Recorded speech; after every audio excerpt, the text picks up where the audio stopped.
Plaster Show, featuring Tennessee Sports Hall of Famers Kelly Holcomb and young gun Willy Daunic. And now, here's your host, George Plaster.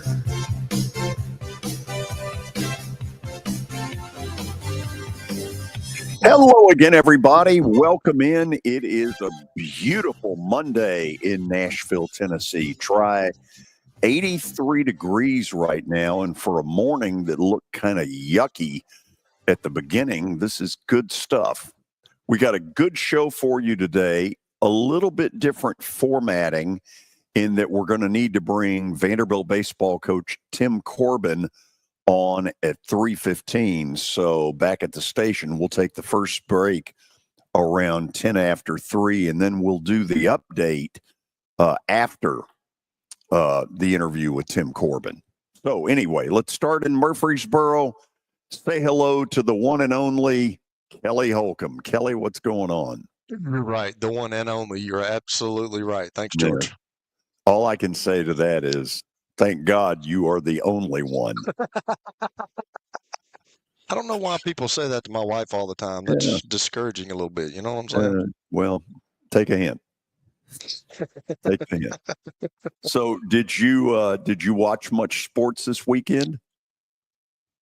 Well, I had my last animal, my dog, and she passed away. So I was dealing with that this past weekend, man. It's hey.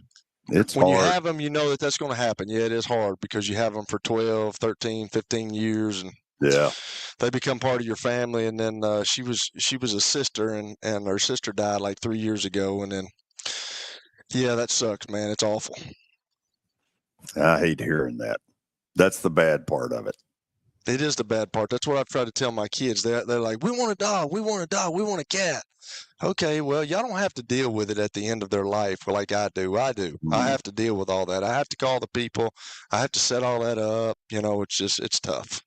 I think that's probably going to be my last one, Lord willing. I don't know. I don't think my wife wants any more. And, hey, that's for younger people, not for older folks. Billy, how are you today?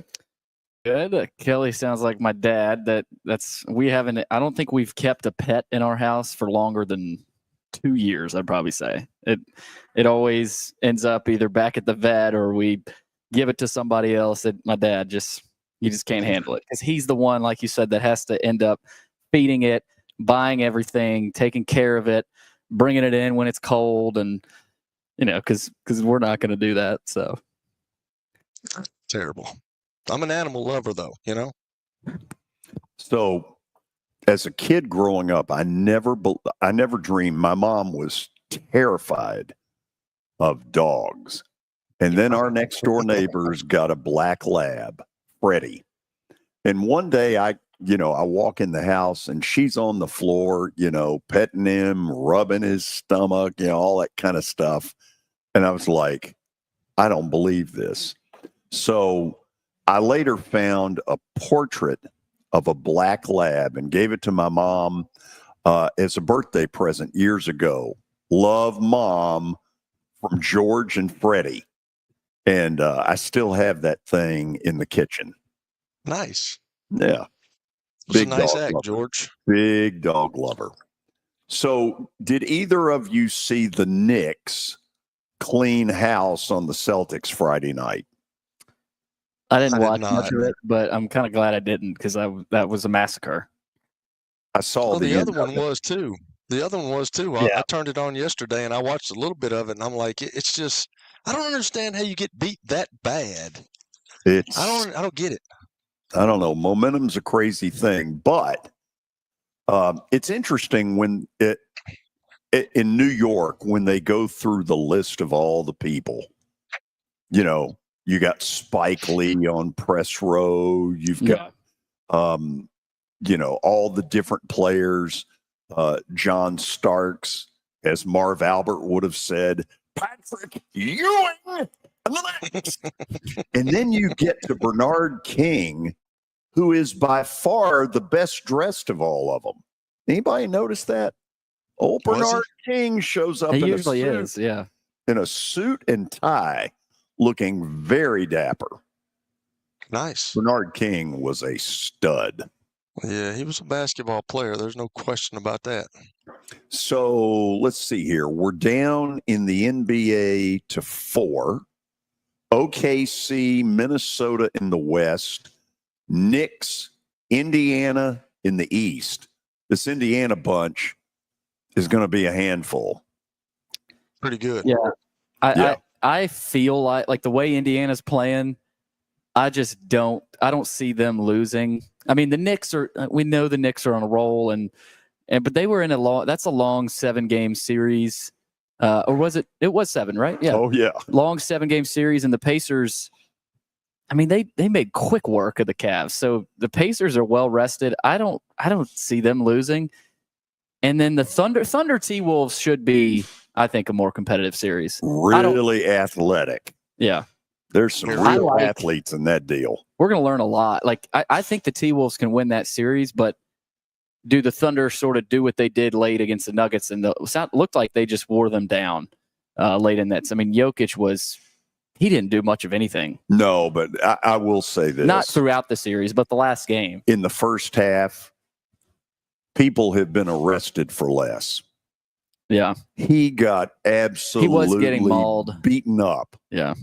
How they could sit there and look, I like Alex Caruso, but how they could sit there and watch some of that and not see anything, blind. But that was the first time you really felt that Jokic was just beat down and couldn't give much of anything anymore. They had a lot of injuries that didn't help them. In the NHL, we're down to 4. In the East, Carolina and Florida, the defending Stanley Cup champion. By the way, the Toronto fans last night, weak. Booing your team that is within 1 game of the third round and then throwing crap out on the ice. Really?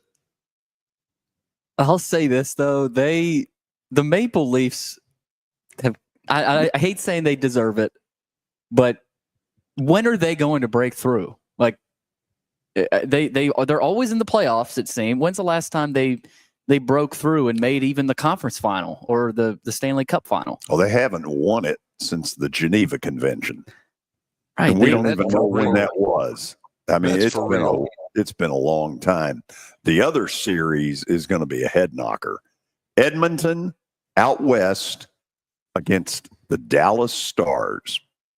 That's the real Cup final to me. Might be. The kid at goal for Dallas, Jake Ottinger. Stud. He is the real deal. But you got Dallas's Mikko Rantanen, who is on the run of all runs in the NHL playoffs. It's pretty impressive. Anyway, fun stuff coming up over the next month as both the NHL and the NBA find their champions. We'll get to the update in about 20 minutes. We'll go to our first break, and then we'll be joined by Vanderbilt baseball coach Tim Corbin, who ought to be the happiest sports personality in Nashville. His team is on an absolute rampage. They are on fire. They're going to be not only the host of an opening round, but if they can get through that, they will host a super regional. That's what this torrid streak has done for them. We'll talk with Tim, find out how did all this turn around? How did it flip? When we come back, this is 94.9 The Fan. When I got my first car, my dad told me, keep the gas tank full and my number on speed dial. Now parents are telling their kids, save 615-242-9000 just in case. I'm Blair Durham. If you or someone you love is in a wreck, call us. We're here to get you the money you deserve. It's easy to say good things about the folks at Strike and Spare Family Fun Centers. Number one, I trust them with something that's near and dear to me, the Plaster and Friends Celebrity Bowling Night. But more importantly, I see the fun people have. They enjoy the bowling, they enjoy the camaraderie, and you will too Come by any of their locations and get ready to have some fun. As the trusted premier custom home builder in Middle Tennessee, Donnelly Timmons has over 20 years of experience in the industry. Whether you're looking to build your dream home or renovate your current home, their team will ensure that every client and every remodel is unique, luxurious, and completed on time within budget. Founders Dustin Timmons and Joey Donnelly have over 25 years of construction experience in the Nashville area. Together, they have completed projects in Forest Hills, Oak Hill, Green Hills, Franklin, and Brentwood. Dustin and Joey believe that communication is the most important aspect of all construction projects. Therefore, they personally manage each project themselves and are involved in job site activities on a daily basis. Their commitment to quality and integrity has earned them an outstanding reputation among their clients. Contact them to set an appointment for a free consultation or to view some of their completed projects. Give them a call at 615-456-7983 or log on to DonnellyTimmons.com. At Wilson Bank & Trust, we believe you shouldn't have to choose between personal service and digital solutions. As your local independent bank, we're proud to offer the relationships and trusted service you expect, along with the tools and technology that keep you moving forward. So whether you're growing a business, buying a home, or planning for the future, we're here to help. Because this isn't just where we work, it's where we live too. Wilson Bank & Trust, here to get you there. Member FDIC.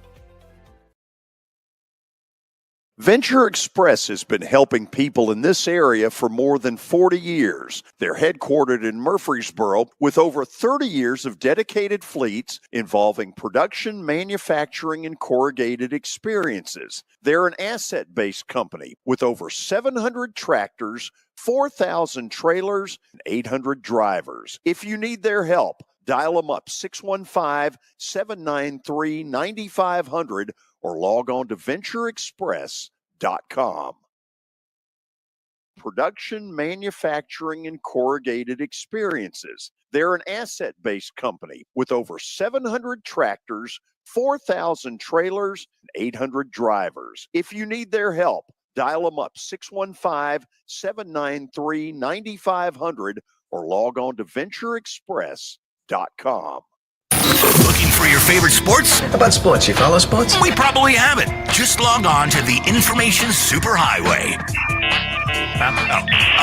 They don't call it that anymore? To start, press any key. Where's the any key? Head to theGameNashville.com. The password. We're in. You'll find what time your game starts and what station it's on. Oh, they have the internet on computers now. That's what's up. Your sports live here. What an age we live in. On the Game Nashville Sports Network. It's the George Plaster Show. Your sports live here on 94.9 The Fan.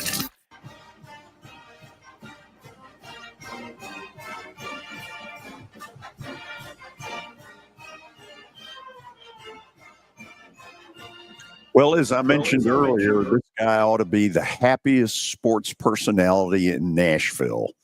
We're talking about Vanderbilt baseball coach Tim Corbin. His team has been on fire for more than a month now. It's almost a certainty they'll host a regional. If they're fortunate enough to get through that, they would also get to host a super regional. That is what has gone on in this streak. And so we say hello to Tim Corbin. Tim, thanks for taking the time to be with us. No, my pleasure, George. Always for you. Thank you. Where do you think this thing started to turn from a pretty good baseball team to an exceptional team that over the last month's been on fire? I think if you ask the kids, they probably would say, Oklahoma. We were going into that particular series and we got upended twice. And then on that Sunday, we came back and 10-runned Oklahoma and left and got back here and kind of found our way back. They probably would say that, but I'd even say there's certain points during the course of the year. I'd say maybe the next week too, when we swept Georgia, because Georgia was coming in here ranked very high. They were 5th in the country at the time and really swinging the bat well. But I think a lot of times, George, when you go through a season, it takes, everyone wants to think that, what's your team's identity, and you have no clue what it is until really the end of the year, when you start to look back and say, okay, this is when we popped, this is when we kind of maneuvered forward. But I would say that the guys started to find themselves midway through the SEC season and started recognizing, especially when they won some big games, and I thought the Georgia weekend was one of them, that they could play with anyone. That I want to say it was Thursday night, but it might have been Friday night, the opener of the Georgia series.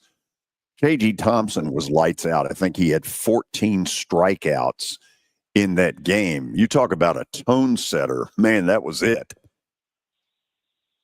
Yeah, he did that. And he was coming off a situation where against Oklahoma the previous week, he gave up 4 right away in the first inning. So, for JD, he's a really proud kid. I mean, it's a self-made kid. He's been through a lot in his life, which I think has set him up well for adversity. But he's a real tough kid. So if he finds himself in a corner, he always bounces back. So I felt like that was his bounce back moment too. And he's been healthy all year, which, knock on wood, has been a great thing for our team. But he's always responded. He's always responded to himself and for our team. And that certainly was a big moment to win that game 3-1. And then after that, we kind of got our offense going a little bit. So I think the other thing too with J.D. Thompson is, as he's grown, our offense has gotten better right along with him and the rest of the pitching staff.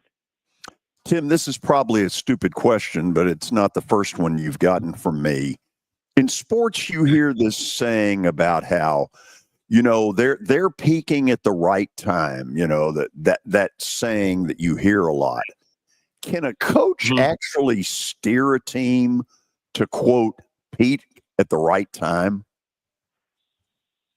I think what you can do is get them to a point where they feel like that peak can last a longer period of time. It's just not a time where you're peaking and then you go down. I think, I remember the 19 team, we got to this point of the season too, and the SEC tournament was kind of a foregone conclusion for us. We knew we were going to host a regional. We knew we were going to host a super regional if we could get by the regional. So it was more about, getting better. Let's just get better. Let's just continue to get better because we still haven't reached our abilities. And I think, if you look at it, it's only, it's May 19th. And if you went to the end of the year, you're going to play right up until the end of June. So you still have time to grow as a team. And I think that's what we lean towards more than anything else, is just center yourself, get back to the right moment, or get back to the day that you're participating, and let's just get better. And I think the guys have done I don't think they've done a really good job of that, treating the days in between the games just as important as the games. If you do that, then you get a chance to continue to get better. But I think we're still growing as a team, and I'd like to believe we're going to get better. How good a feeling is it for a coach when you know that the term, this team is getting better and it's getting way better? That's got to be a great feeling for a coach, isn't it? Yeah, I'm excited. Because I think, it could be February and you're getting better going into March. Listen, this is May and we're getting better as we go into June. So I'm excited for them. I'm excited that they feel it, because oftentimes when coach speaks to a team and uses words, they believe them, but they believe them more if they can put that into action. And I think they've developed team trust along the way, because now there's guys that, whether it's Holcomb or whether it's Vastine or whether it's J.D. Thompson or whether it's Austin or whether it's Riley Nelson, now you've got people just jumping into the fray and that are helping out. Mike Mancini at Tennessee on that last day. It's good when you have all those participants. And if you have a lot of participants, that's when people think, okay, if I can't get it done, someone's going to pull us up. So I like that feeling where it's just not held in the hands of 2 or 3 guys. it's a lineup right now that they all complement one another well, and they all feel like they can do damage at certain points. And there have been these dramatics that, God, I don't know that I've ever seen 3 in a row at home like that. What did that feel like for you? Well, I don't know if I've seen it in that manner either. 2007, I mean, you're one of the few people that I can talk to, and you kind of remember certain points of our life here in baseball. 2007, that team came back 13 times, but it wasn't walk-off fashion. It was, we came back after losing or not having a lead, and that team always felt like they could do it. I think in the last couple of weeks, it's when hope turns to believability. And I think when guys start performing in the 7th, 8th, and 9th inning, that's when they feel like, okay, this is our time. This is just when the time that Vanderbilt responds. So they've done that. They've stayed very low key in the dugout in terms of not panicking, thinking that something would happen. Even on Sunday, when it was kind of that Cleaver for them, the left-hand pitcher did such a good job. But I just, the talk in the dugout was very positive. Like, we'll get him. And sooner or later, you got into the 6th. We kind of broke him down a little bit. And the 7th, we got him. So it's been a feeling of that. But getting down to your last strike, against Alabama, getting down to your last strike against Kentucky on Thursday, getting down to your last strike against Kentucky on Friday, those things don't happen in succession. It's kind of some magic that appears.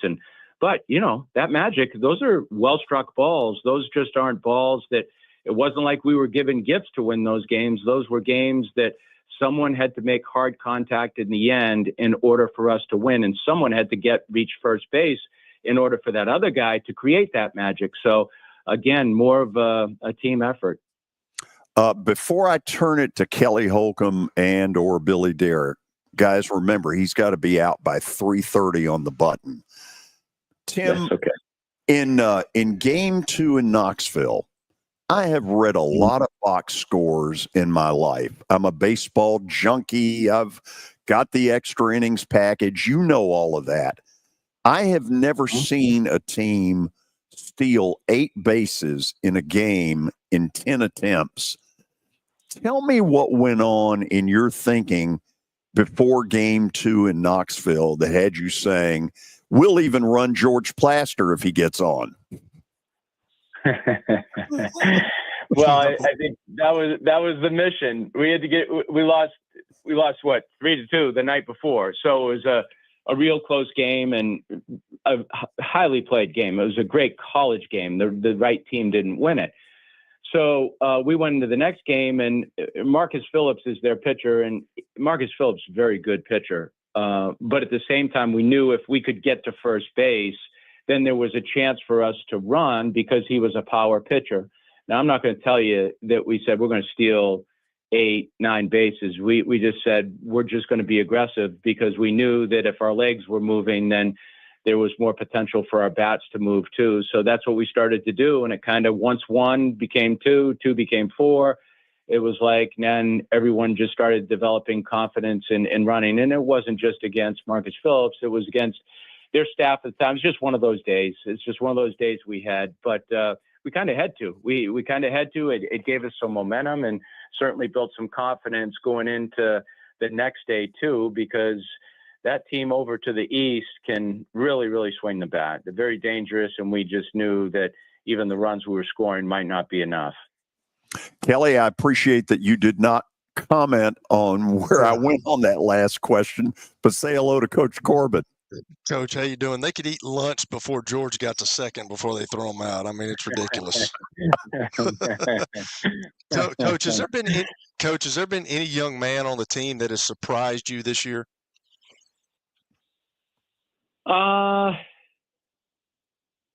I think I didn't know Riley Nelson. He's a junior in our program, but he's only been here 1 year. He came from a junior college. I didn't know if he would have this offensive potential. He's hitting 370 for us, and he's kind of I've always told people, he's like Sean Casey. He's just one of those guys that finds the barrel, finds the ball, can hit the ball to all fields. I think he's very unique. in his own ways, played really good defense for us.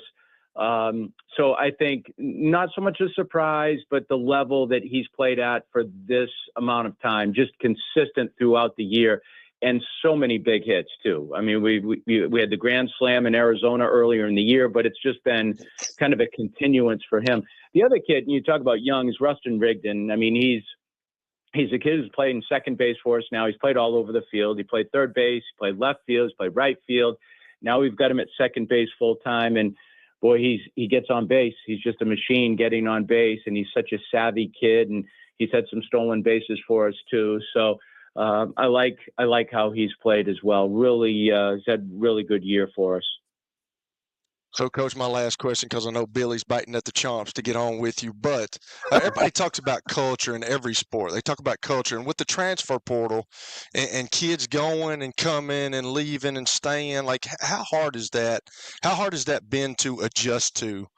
Because it's hard to build something when you got so many guys moving in and out.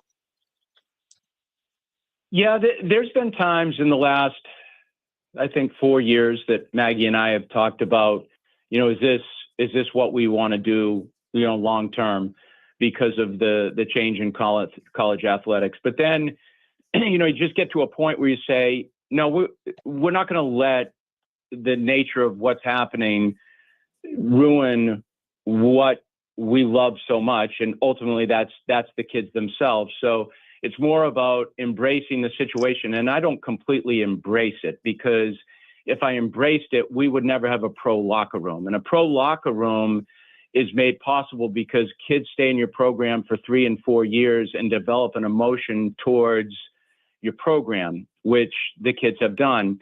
And there'll always be a continuance of that because we put a lot of emphasis on our freshman class. Now, what we've done is we've plugged some holes with guys like Riley Nelson and Mike Mancini, but at the same time, I don't want to build a roster that way. And I think it can be done. And we'll continue to do it in that way, because I think you build great teams by having consistency within those teams, and you have to have consistent personalities. And I enjoy that piece. I do a lot. And if you play in a program like Vanderbilt, you have to be an unselfish kid. You have to be a kid that wants more than just what's in it for yourself. You have to want, team success, and you have to be willing to understand what a team role is before you understand what a playing role is.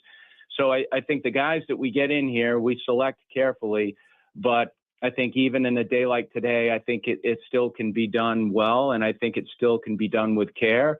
And I think the thing that gives us leverage in that department is the degree, and the level of the degree. But I'm certainly not going backwards. I'm not going to go backwards in terms of, okay, we're not going to develop freshmen. We're just going to get older kids, and that's going to be our roster. I don't want to do it that way. I want to do it in a way that feels good to me and that represents Vanderbilt as best as possible. And a culture is over time. An environment is, today, but a culture takes a long period of time. And I get a kick out of some coaches that, they'll come in their first interview and say, I'm going to build a culture here. Well, culture takes a long time, and it's taken us 23 years to get what we want. This wasn't a quick turn. I mean, you're talking about turning a cruise ship. You're not talking about turning a jet ski. This is something that took a lot of time and a lot of effort and a lot of man hours and a lot of some pain and some angst. But I'm proud of it. I'm proud of what we've accomplished in the years we've been here. Coach, appreciate you taking the time. Good to talk again. SEC tournament this week, and whoever starts early tomorrow morning, but you guys don't play till Thursday, a little bit of a different format. How do you feel about the new format with all 16 teams and with it being single elimination? And what can you guys gain from this weekend? Well, I'll take your last question first. What we can gain is if we continue to win a 3-game series, which kind of keeps you in line with the rest of the season. We played 3-game seasons on Friday, Saturday, and Sunday. If we win Thursday, then we would play Saturday. If you win Saturday, of course, you play on Sunday. So that would keep your rotation in place. I like that a lot. So that's the benefit of where we are right now. Now, we had to finish 4th to do that, and only 4 teams get that gift of a double bye. If you're another team, I'll be honest with you, I didn't vote for it. Jay Johnson, myself, Jay Johnson from LSU, myself, and I believe it was Dave Van Horn from Arkansas. We voted against it. Now, the only reason I voted against it, I'm not against a single elimination per se. I just didn't know what it would do to the fan base, because if you're a fan, the cool thing about Hoover is they put a lot of time and effort into this and resources. So what happens is fan bases typically come because they know that they're going to be there for at least 2 days. If you don't know that as a fan, I think you might be skeptical on whether or not to spend that money to go there and watch the tournament unless your team is in the final game. So I'm anxious to see what it's going to do to attendance, to be honest with you. But I know why the other coaches wanted to do it, because they wanted to give other teams an opportunity to potentially get into a regional by playing well in this tournament. And it does do that for teams 16, 15, 14, and 13. I get it. But the double elimination tournament I liked. I liked the drama that was associated with. Tough to win, as it was for us in 7 and 19. But at the same time, I enjoyed those experiences. Tim, I know you got to run, but I want to say thank you. And I want you to know I'm thrilled for what has happened for you guys in the last 6 weeks. Please tell Maggie I said hello, and we'll do this again soon. All right, George, we love you. Thank you very much. We appreciate it always. Thank you, Tim. Same on this end. Thanks, brother. Okay. That's good people right there. That's Vanderbilt baseball coach Tim Corbin. I wasn't going to do it during the interview, but part of the reason I'm so happy is the crap that he had to listen to 6 to 8 weeks ago, this whole nonsense about the game has passed him by. The game has passed him by my butt. It hadn't passed him by a lick. Yeah, the Kelly asked a good question there and got a lot out of Corbs there, which we could talk a lot about. You're talking about culture versus environment? Well, yeah, the NIL and the portal stuff. We've talked about that, but it's cool to hear it from, straight from the horse's mouth and get his perspective on it and talk about how he's adjusted, and because that's been a talking point. But I mean, the last few weeks, like you said, have proven that this program isn't going anywhere. In order to keep the culture going, though, you have to have some core guys that stay. And then those fringe guys, if they want to leave, I mean, hey, you leave. But, like, when you start getting core guys leaving, then that's when the culture goes downhill. And it seems like he's keeping those guys that really love the program. And it's all about relationships. Y'all know that. I mean, they're trying to take that out of the game. But if you can get to the heart of a kid and he understands what you're trying to do for him, because, Nick Saban talked about it. How can I get you value? How can you gain value in my program? And that's what he's done a great job of doing. If you can keep those core guys there, you got something, which he's been able to do. When he said however many years it's been, because when he got here, obviously I was on the air, and I remember the first time they were going to host a regional, and he and I ended up sitting down at one point, and he was like, can we sell enough tickets to do this? Well, we now all know the answer, but Vanderbilt baseball, when I was in school, was essentially 3 metal bleachers. It was, I mean, you talk about an afterthought. Not that there weren't some pretty good players, but not a whole lot of commitment when it's 3 metal bleachers. No trips to Omaha, not many super regionals. No. And he's done all that. Do you have an update of any worth whatsoever? Oh, we getting to it now? I think we are. All right. Yeah. I do. It's brought to you by Lori Burnett Leland. You can find her online at mortgageladyusa.com or give her a call, 615-969-4350. Stay with the topic of college baseball. We just showed the SEC tournament bracket during the Corbin interview, and if you're watching the podcast, you can take a look at it right now. Vandy is the 4 seed. They won't play till Thursday. They'll play around 6:30, 7 o'clock local time. The Texas game earlier that day starts at 3. Although pay no attention to those start times. Yeah. If you get 30 minutes after the Texas game. Give me a little bit of cloud cover and some rain, and it could be midnight. Yeah, it's going to rain at some point. Absolutely, it is. This week in Hoover. It's just a matter of when. Tennessee will play the early game on Wednesday, 9:30 local time there. They'll play the winner of Alabama and Missouri. What's the belief on them as far as what do they have to do? And we'll get into this tomorrow with Tony Basilio, but what are you hearing? Get a couple of wins. You think they got to win twice? Yeah, 2 wins will probably give them regional host, but you also have to think about what other teams around them do that are on that hosting bubble. So it's not just about what Tennessee does. Alabama is in a similar position. Ole Miss is in a similar position as well.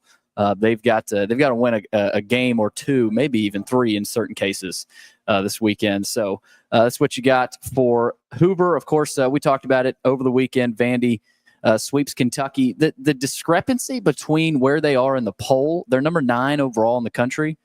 But their projection, as you can see right here on the podcast, they're the number 3 overall national seed, according to D1 Baseball right now. Really? So I don't know why there's 6 seed difference between their poll ranking and the national seed there. So they are paired with the Hattiesburg regional. And again, this isn't official, just the projection.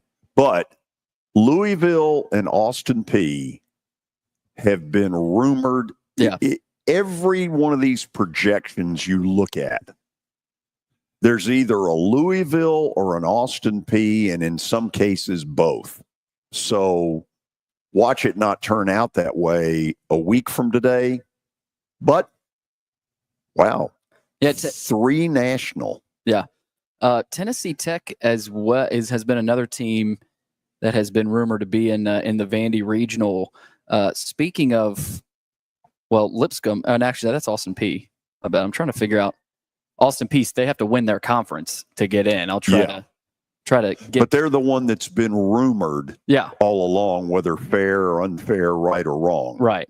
So that's where they've got Vandy. They've got Tennessee on the road as a 2 seed in the Atlanta regional with Georgia Tech as the 1 seed there. They'll take over that stadium. They will. And Georgia Tech is another team on the bubble of hosting. So Tennessee could very well still host if they get a couple of wins and they get some wins around them. Also some awards in the SEC. Arkansas's Wahiwa Aloy, probably not pronouncing that right. He was named SEC Player of the Year. Liam Doyle, Tennessee, is the Pitcher of the Year, led the nation with 137 strikeouts. That is quite a deal right there. And Texas's Jim Schlossnagel is the SEC Coach of the Year. Bet A&M didn't vote for him. He didn't. Won the SEC regular season title in the Longhorns' first year in the league. Tennessee had a bunch of guys on the All-SEC first team. Andrew Fisher, Gavin Keelan, and Liam Doyle all on the first team. That tells you the talent they have. Hunter Ensley's on the second team. Sawyer Hawks is the only one for Vanderbilt. He's on the first, actually SEC second team as a right-handed pitcher. Brody Johnston, All-SEC freshman team. And he leads Vandy in home runs. So that's what you got for the honors. Did y'all watch Scotty Scheffler capture his 3rd career major? I bet I didn't see as much of it as Kelly did, but yeah, I saw some of it. Yeah, I watched the whole thing. Yeah, he it was unbelievable. He had an even par 71 in the final round, had a 5-stroke win over Harris English, Bryson DeChambeau, and Davis Riley. He was tied with John Rahm at the turn, but just caught a heater and ended up just beating the brakes off of everybody. But he went from being in handcuffs in the back of a cop car just a year ago to winning the PGA Championship. And some of the jokes on Twitter are pretty good. He did something yesterday that I like. He couldn't hit it in the fairway on the front 9. Like, he was hitting it to the left every time, and then all of a sudden he made some adjustment, and he was popping it straight down the middle. George can't do that. George can do that. It just doesn't go anywhere. Yeah, it's 100 yards. Yeah, thanks. I mean, take something, George. Get in the weight room. Same to you. We need a golf in the match. weight room, dog. In the NFL, the Eagles have agreed to a multi-year extension with Nick Sirianni. The terms were not disclosed, though. Wonder if we'll get those, but right, and we didn't give a damn enough to ask. And He had been set to enter the final year of the 5-year contract he signed back in 2021. So Sirianni staying in Philly. In the big leagues, the Braves have reinstated Spencer Strider. Thank God. From the 15-day IL. So he will pitch tomorrow night on the road against the Nats. Yep. Who are a lot better. They have improved a bunch. They were pretty bad last year. They've been pretty bad for a while. Yesterday, the Royals promoted top prospect Jack Caglione to AAA Omaha after playing just 38 games in AA. So you assume he'll be in Kansas City sooner rather than later, as long as he stays healthy. He's the kid from Florida. Yeah. Yeah. And he's not. I don't think he's pitching. I don't think he's pitching in the minor leagues because he was a pitcher at Florida. He was their Game 3 guy. Is he hitting? No, He's yeah. Be hitting too. Yeah, but he's just not. I mean, he was cracked up to be the next Shohei Ohtani, or at least by some people. But he's just hitting. I don't think he's pitching. Let's pump the brakes. Yeah. Look, don't get me wrong. I think he's going to be really good, but the next Shohei Ohtani probably doesn't exist. Let's pump him a little. It's only one of those. Later in the summer, Kelly, you've heard of the Cape Cod League, right? Correct. Yes, sir. Okay. All of us have heard of it. SEC Network did a really interesting documentary on what the Cape Cod League is all about. We have a new member of our staff who last summer worked at the Cape Cod League. We'll talk about it next on 94.9 The Fan. When I got my first car, my dad told me, keep the gas tank full and my number on speed dial. Now parents are telling their kids, save 615-242-9000 just in case. I'm Blair Durham. If you or someone you love is in a wreck, call us. We're here to get you the money you deserve. It's easy to say good things about the folks at Strike and Spare Family Fun Centers. Number one, I trust them with something that's near and dear to me, the Plaster and Friends Celebrity Bowling Night. But more importantly, I see the fun people have. They enjoy the bowling, they enjoy the camaraderie, and you will too. Come by any of their locations and get ready to have some fun. This is my buddy Stan Harrison from Apple Collision Centers.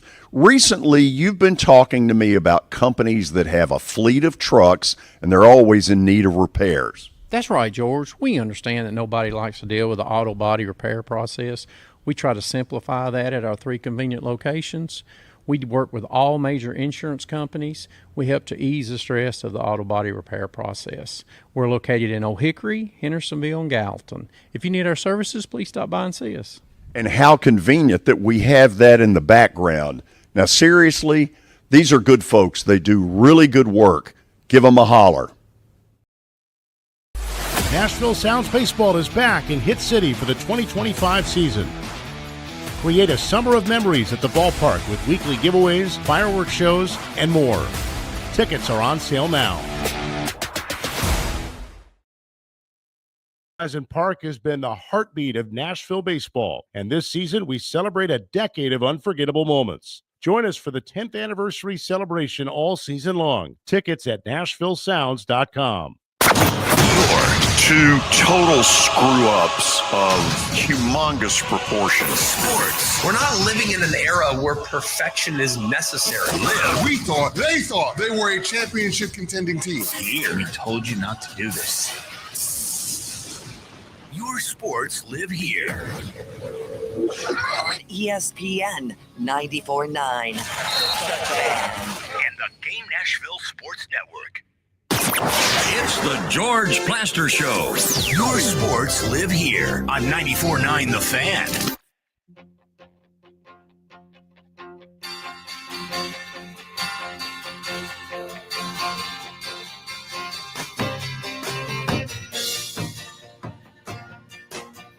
So once the college baseball season is over, after Omaha, and for that matter, even before a lot of the teams end up in Omaha, a lot of the the real star prospects on the college level end up going up toward New England to the Cape Cod League. I've heard the words Cape Cod League forever. I'll admit I've never been there. Billy, I'm assuming you've never been there. Never been. And Kelly, you probably have never heard of Cape Cod. I have too, you smart aleck. Yeah, I know it. I've heard of the Cape Cod League. So a young man who's doing an internship with us, Hugh Greenfield, is a student at Indiana University in Bloomington. You got to work the Cape Cod League last summer? I did. It was interesting. When I got there, there were these players who played for teams that their seasons were still going on, and their coaches would tell them, you know what, we don't need, like, you're not going to be playing for the rest of the season or during the postseason. Go up to the Cape and learn from whoever is up there, whoever you're playing for, and learn what they have to teach you. And I just couldn't believe that. I mean, throughout my time playing baseball, no coach had ever told me, you know what, we're not going to need you. Leave and go play somewhere else and get better and come back and play for me next year, pretty much. So am I right? The kids that end up in this stay at, I guess you'd call it, host homes. And whether they're excited or not when they get there, I hear by the end that they love it, that the experience is just out of this world. Yeah. So at least I can speak on the team that I worked for, the Cotuit Cavaliers, in the town of Cotuit. But so each intern and players, they all had host families. So when I lived up there, I actually lived with the president of the team, the Cotuit Cavaliers, and I lived with two other interns and a pitcher who goes to USC. But everybody would it was a cool way for players and interns to connect and not talk about baseball, or actually feel like a normal person instead of playing 40 games throughout the span of mid-June to early August. So it was a nice way to connect with people outside of the baseball scene. So a lot of SEC players. I would say there's a good amount of SEC players, but I would definitely say that there were a lot of people from the West Coast as well, and all over the country. Vandy in Tennessee, give me some names. I know Braden Holcomb played for the Bourne Braves, and RJ Austin played for the YD Red Sox. And then the only player out of Tennessee that I can remember playing was Cannon Peebles. He played a couple games for Cotuit. And then I believe he played about 3 games for us, and then he went to a different team on the Cape because we already had 2 catchers, so we didn't need a third. So how many teams are in this league? I think about 8, 4 on each side. So how many different fields get used? Each team has a home field, whether or not it is solely used for that team. It might be a local high school's field, but each team does have a home field. So let me try this one. Cape Cod League goes from pretty much when to when?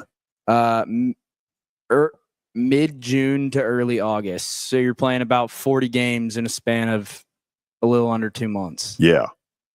That is really cool. Kelly, what do you got on this? I was just thinking the exact same thing. Like, how long do the guys stay up there? It showed 9 teams. There were only 8 teams, but how long after they finish their season before they have to report to summer ball in Cape Cod? So this was one of the most interesting parts, at least for me, when I got up there, is that the roster, there's so much turnover within the roster. Like, guys will come up before the draft if they're draft eligible, and if you're a pitcher, you'll have about 2 to 3 outings and then they'll leave. and then go to the draft, and then they'll bring in somebody else. So it's very rare you see somebody stay for the entire summer and for all 40 games. Most of those guys would be freshmen. I got you. So if you're watching on TV, we're seeing a crowd. How big? I mean, is there some enthusiasm with the crowds? I mean, are the crowds big? How are the crowds? Because this thing's been going on for a long time. I can remember hearing that stuff when I was a kid. But how is the crowd support? Yeah, it surprised me about how many fans would go to the games. There's not really much to do in Cape Cod in the summertime and at night. So you got, depending on what team you're playing for, or what it would depend on what city or town, I guess, that team would be in. There's more populated areas than others. So the team in Chatham would always have a huge crowd. They had a big hill behind, or in the outfield behind center field, and it would definitely get pretty packed. When I went there for an away game, when I got there, I was like, this is what I imagine summer ball looks like. Under the lights, sun setting. It's shoulder to shoulder. You can sit down on the lawn, but there's definitely a good crowd. It's a big family. Families love to go there. There's no alcohol permitted at games, but people will bring coolers and sit in the outfield grass and just watch for a couple hours and with their kids, and then they head home and go on with the rest of their night. Do the guys get paid anything, or is it just, hey, happy to be there, we're trying to further my career, I'm trying to get some looks from the major league, but do they get paid anything? They don't. I think everything's paid for, though, right? Yeah, absolutely. But I think the thing for them is they get to learn from a different point, from somebody with a different point of view. And all the coaches up there have plenty of accolades that can help the players move on with their career and get better. But also, before the draft, there are so many scouts. I would see about 20 to 25 scouts at every game that would be held pre-draft, that is. Yeah, this documentary is really cool. Andrew Harris, who does the ESPN Plus games for Vandy, his brother Brian Harris played at Vandy. He basically directed it with Doug Stanton, who does a lot of the work with ESPN Plus at Vandy as well. And you talked about R.J. Austin and Braden Holcomb.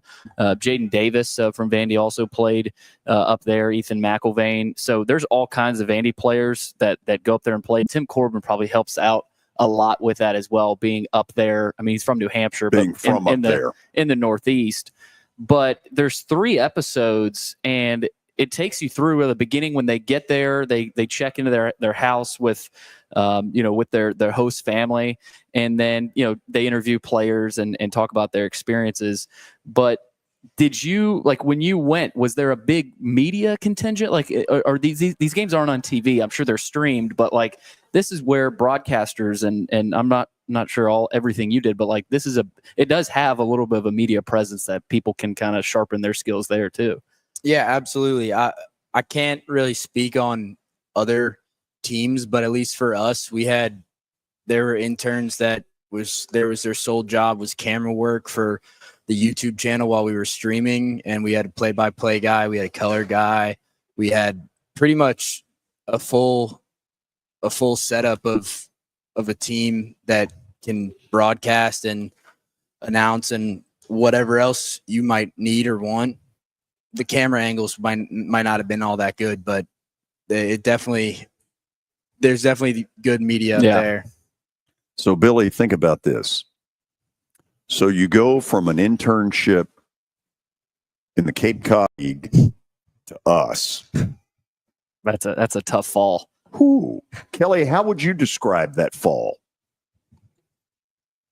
I don't know, man. I don't even want to describe it, George. Cataclysmic is one word That's pretty cool, though. I mean, have those coaches been up there like forever coaching? I don't like. How does all that work? I mean, like the kids aren't getting paid. I know everything's paid for, but like, obviously, you saw some of the. How are they making money? It's got to be streaming some way, but are they making money from TV?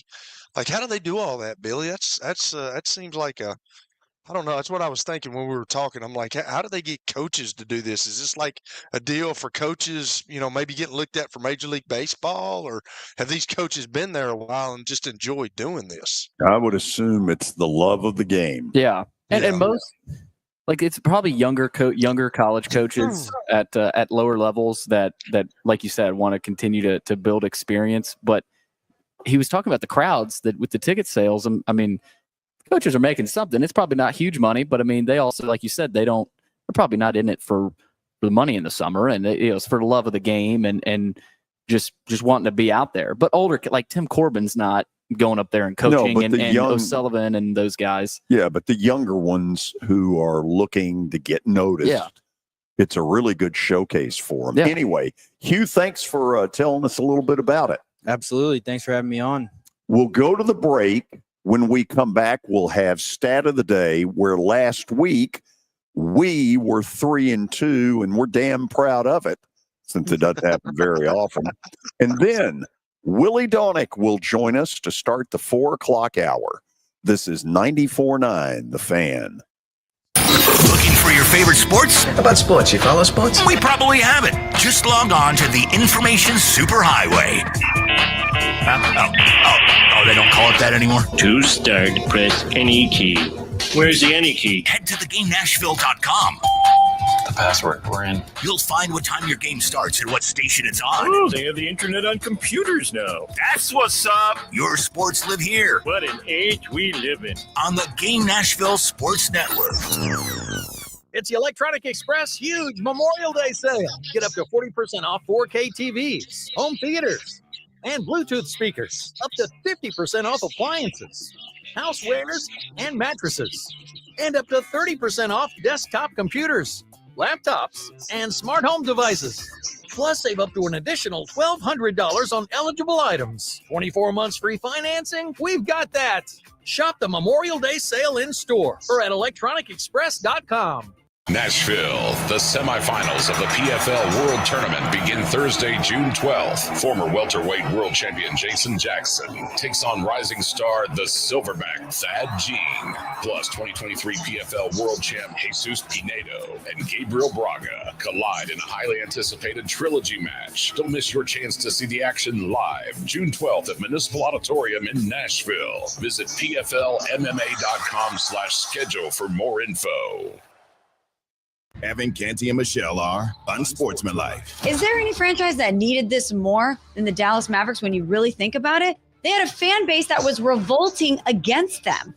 And all of a sudden you have this young American-born superstar that you have the opportunity to pick. You know who's going to put butts in seats and bring people back to loving this franchise? It's Cooper Flagg. Unsportsmanlike. Weekday mornings starting at 6 Eastern on ESPN Radio and on ESPN2. Earlier on Clinton and Friends. AD coming back, Kyrie coming back. Cooper Flagg is sort of an assumption, but what if they decided to trade that pick? Or, I don't know, a Giannis Antetokounmpo. And then all of a sudden, Dallas goes from looking like complete fools, ditching one of the greatest and most well-liked players that franchise has ever seen, to being a legitimate contender. I cannot believe how this has turned for the Mavericks. Clinton and Friends, weekdays from 10 to noon Eastern on ESPN Radio and on the ESPN app. Your sports live here. WBUZ HD3 Laverne. All around the world on the Game Nashville app. We are the Game Nashville Sports Network. ESPN 94.9 The Fan. A Cromwell media station. It's the George Plaster Show. Your sports live here on 94.9 The Fan.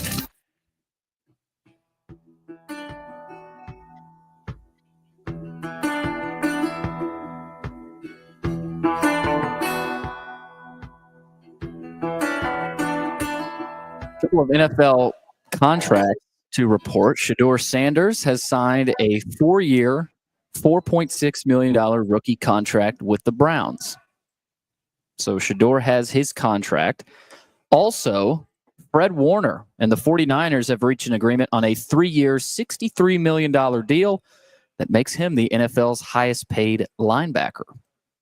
So, got those to report before Stat of the Day, brought to you by Apple Collision Centers. You can find them in Old Hickory, Hendersonville, and Gallatin. Give them a call, 615-754-9800, or log on to their website. That's applecollisioncenters.com. All right, we're going baseball today. Max Fried of the Yankees, formerly of the Braves, has the second lowest ERA in his first 10 starts for the Yankees. Who is first all-time for the Yanks? For lowest ERA in their first 10 starts. Yes, I can read. Yes. Gosh. Was he a lefty? Was he a lefty, George? Was he a lefty, Billy? You're talking about if you're trying to go Ron Guidry. No, not Ron Guidry. Andy Pettit, would he be? Nah. This guy was a right-hander. This has got to go back a ways. I'm not going with Jim Bouton, the author of the controversial book in the 70s, Ball 4. Gosh, I don't know. And for those who are wondering, I am thrilled for Max Fried. Shame on the Braves for making no attempt, none, to re-sign him. Any answer here?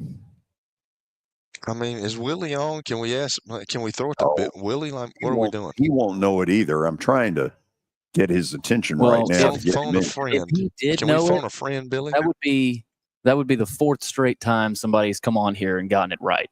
That's okay. Who cares? It's still a win for us. You need to pipe down on that. Yeah, okay? Shut up, Billy. Kelly and I are tired of hearing it. Hey, you want to? I mean, what about Hugh? Hugh's got some. He might have some answers. Well, did he cheat? Well, he just typed in a guide. He didn't. Okay, well let's let Hugh then spout off whatever. My guess was Mike Mussina, but I don't know if that's. I don't think that's it. Somebody said Lefty Gomez. Wow. Righty. Roger Clemens. Who knows? I don't know. All right. I don't know. I cannot think of who this would be. Phil Niekro. Oh, my goodness. Oh, wow. So Phil Niekro went to the New York Yankees, I want to say, at age 46. He had been released by the Braves about 2.5 years earlier, was a 16-game winner in Cleveland, does this in New York, and then they showed him the boot. And so I see Willie on here. We're going to see if he honestly thinks he would have gotten this. So officially, we're into the 4:00 hour. From our digs at the Fordyce Center in Bellevue, we say hello to Willy Daunic from East Nashville. Hello, Willie. Hey, guys. Okay.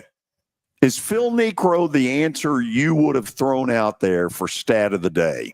Heck no. Thank you. I do remember that he had a good year or two with the Yankees when he was about 100 years old. In fact, I remember, George, the Braves let him go, right?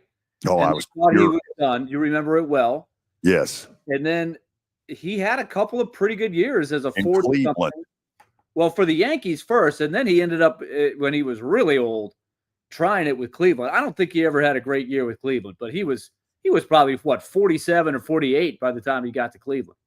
So in September of 1987, he signs what essentially is about a one-day contract to pitch a final game with the Atlanta Braves. And I watched the game. He pitches a little more than 4 innings. I'm going absolutely nuts. Loved Phil Niekro. And they, when they came out to get him,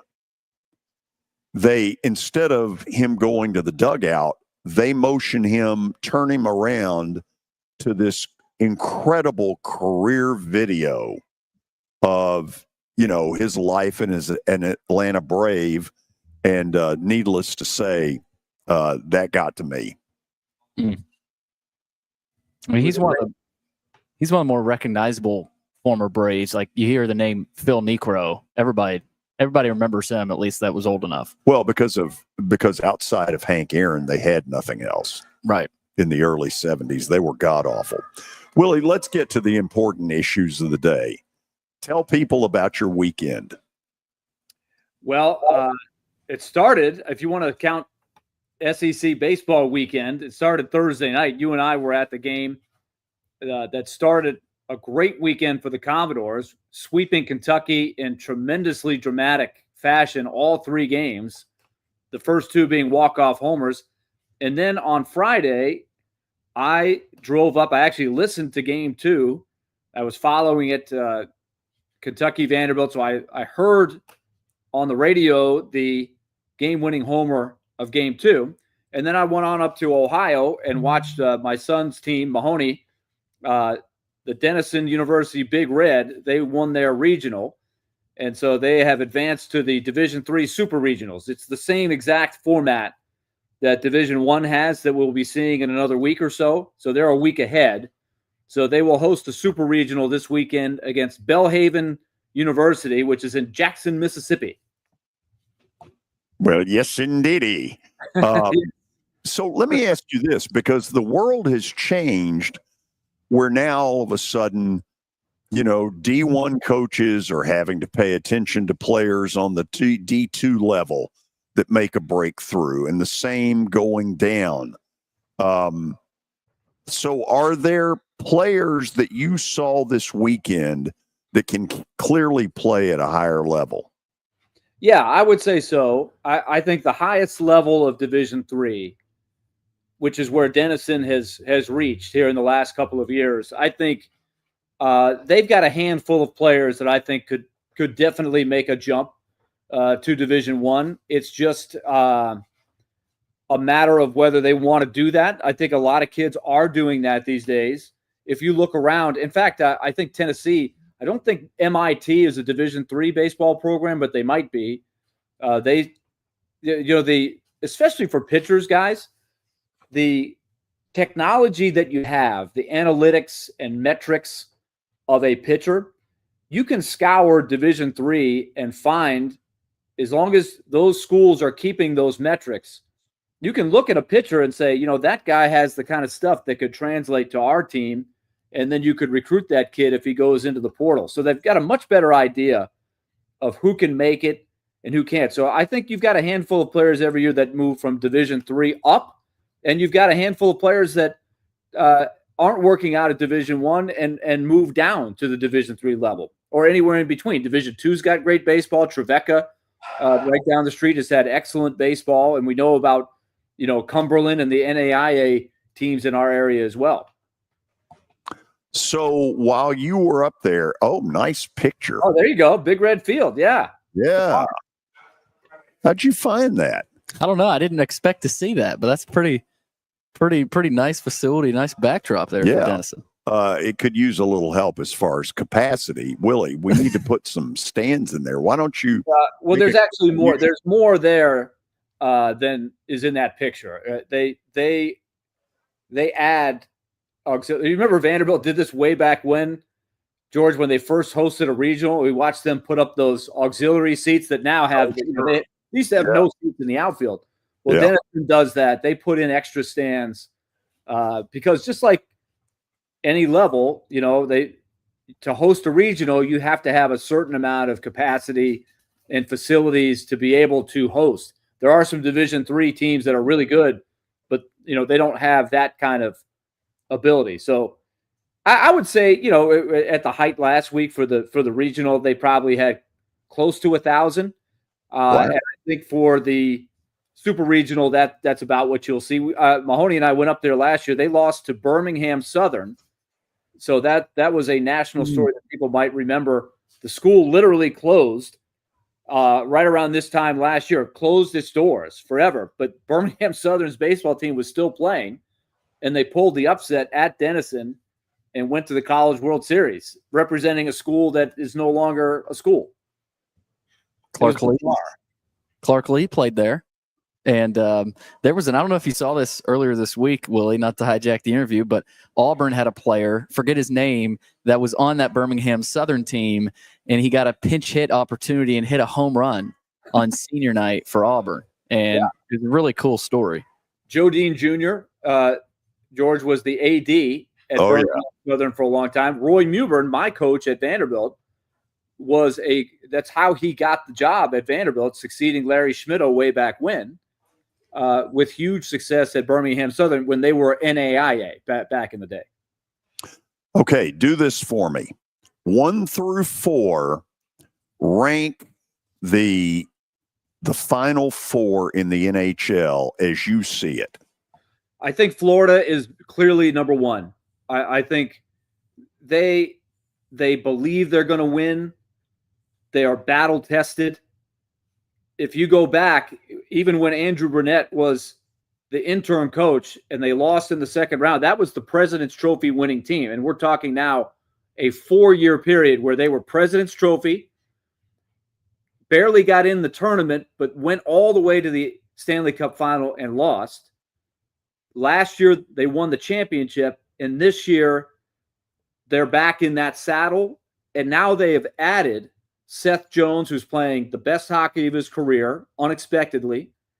And they added Brad Marchand, who is a really good playoff player, to a team that already was the champion. So I think they're number 1. I think Dallas is number 2. Slight edge over Edmonton. And we'll see about Matthias Ekholm. But I think Dallas also, they loaded up. They got Mikko Rantanen. They picked up Mikael Granlund, who you see in the middle of that picture. Granlund's playing great. So they already were really good, and they added a couple of big pieces. And I think their edge over Edmonton is that they have Jake Ottinger, who's a much better goalie than Edmonton has. It's Stuart Skinner or Calvin Pickard. Both of those guys are just kind of there. They're a replacement level, and that's their Achilles. Edmonton otherwise has got, they got the Godzillas, Pippen and Jordan, Draisaitl and McDavid. And then 4th is Carolina, who's really, really good. But I think they're a great team that's won for a long time. But I think they lack that high-end superstars that are the difference at this time of the year. You've done games in Toronto, and you know how frustrated their fan base is. Did last night their behavior surprise you a little bit? It didn't surprise me, because I do think that they are the worst, in my opinion, of the negative. George, you know about people that, well, tell Kelly negativity. Tell Kelly where that's coming you from. Say George is a positive person or a negative person? Me? No. Do you think George is positive or negative? Sure. Sometimes he's positive, sometimes he's kind of in between. Right. Well, he used to. Back in the day, a lot of people would just come up to me off the air and say, "Willie, why is George so negative? He's so negative." Here's the deal, Willie. When you tell the truth in today's society, people think you're negative. Yeah, you're just being realistic, Yeah. And I think a part of that was part of what was the dynamic at that point. But I think the Toronto fans get to a whole nother level. I just think they expect heartbreak. They expect the worst. And then they behave the worst. You saw them throw jerseys on the ice while the play was going on. Like that's going to help anything. I just think that was over the line to me. But it did not surprise me. I was actually one of the first games I ever called in Toronto. Nashville beat a really bad Maple Leafs team. I think the final score was like 9-2. And a guy threw his jersey on the ice. And it was a big story in Canada because nobody had done that in a while. There were chapters in the past where people would do that. A couple of other venues in Canada have had people do that. I don't know why that's a thing. It bothers me.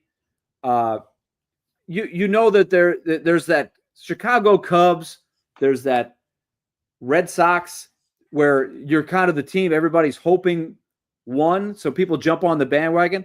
Toronto has that lack of that. They've got that long drought, but they don't have that lovable quality where everybody's kind of rooting for them, because I think they're so negative as fans, and I think the media around them buys into that. The narrative last night, because so much of the media in hockey is based in Toronto, the narrative was much more about the failures of the Maple Leafs than what I think is the bigger story, and that is the dominance of the Panthers, the greatness of this Panthers team in the salary cap era being as outstanding as they've been the last 4 years.